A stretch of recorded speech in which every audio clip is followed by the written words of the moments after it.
Y'all, today I want to do something a little different. I want to switch it up. Okay. What's up, y'all? I'm Aisha and welcome back to my channel. Today, y'all, I'm gonna do something a little bit different. And today I actually want to talk to you guys about one of my favorite shows, Jane the Virgin. I'm a little late to the game because I just finished season 5 and wow, it literally took me through an emotional roller coaster, but I absolutely loved it. But when I watched that last episode, the finale, there were some things that I don't know, I just really started to think of, and I wanted to share those things with all of you and also see what y'all thought about season 5 finale. Were you surprised? Did you expect anything? Let me know. So there's many reasons why I love Jane the Virgin. One, I love the mom, daughter, and grandma dynamic. It reminds me of my mom and my grandma. I relate to it culturally. I'm half Dominican, for those of you that didn't know. It's great writing, it's great acting, it's funny, it tugs on my heartstrings. But I think one of the things that makes the show super unique is the narrator.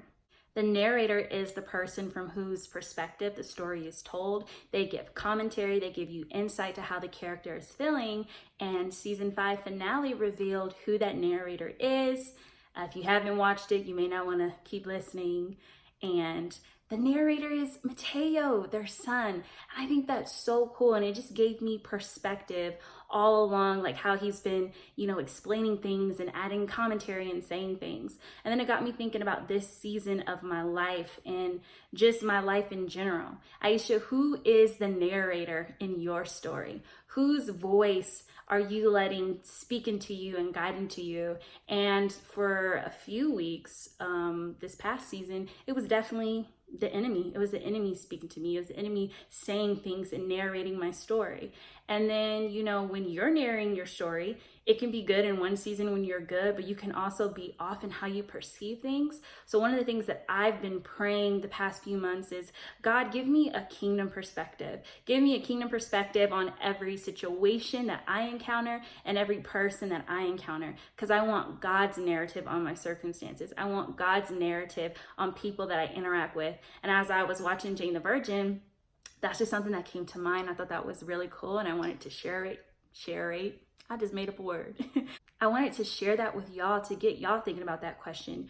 Who is the narrator of your story? And if it's yourself and the story that you're telling yourself, the commentary that you're giving yourself is not what you want, then change that. Then seek God's perspective. And y'all know I'm trying to walk boldly in my faith and follow God's will for my life. So I truly want him to be the narrator of my story. And the last thing that I want to share with you all, as I was watching that season finale, I don't know if any of y'all can relate to this, those of you that have watched it, as the wedding was, happening, and it was so beautiful and cute. They just kept kissing. They couldn't wait till I now pronounce you husband and wife, you may kiss the bride.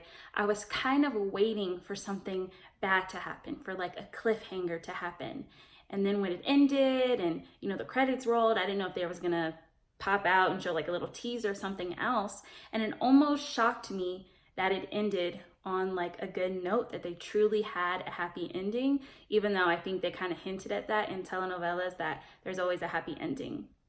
And that got me thinking about the season that I'm currently in. If you can't tell, I just have a different energy, even as I'm speaking to you all on YouTube. You can look at my posts on Instagram and see there's something different about me, and I'm in such a great place. And a part of me wants to feel like how I felt watching the last episode of Jane the Virgin. Is something bad gonna happen? Is something gonna happen to throw them off? Is something unexpected gonna pop up? And I realized that it's okay to just be in a good place and have a good season and have a good chapter of your life where no drama, no stress, you're not struggling, and to be okay with that and not look or expect something bad to happen, and just rest and enjoy this moment, because honey, life is seasons, things change, and I really just want to be present in this season. So I don't know if y'all felt like that watching that episode. I don't know if you guys feel like that in your life, where things are too good. I wonder if this is gonna happen or this is gonna happen. And just watching that last episode helped me to realize, girl, don't worry, enjoy, soak this in, because y'all know that was a Color Purple fighting, in-game fighting type of season for me. So it just feels good to be good. You know what I'm saying? So that's all I wanted to share with you all this week. I hope you are doing it afraid.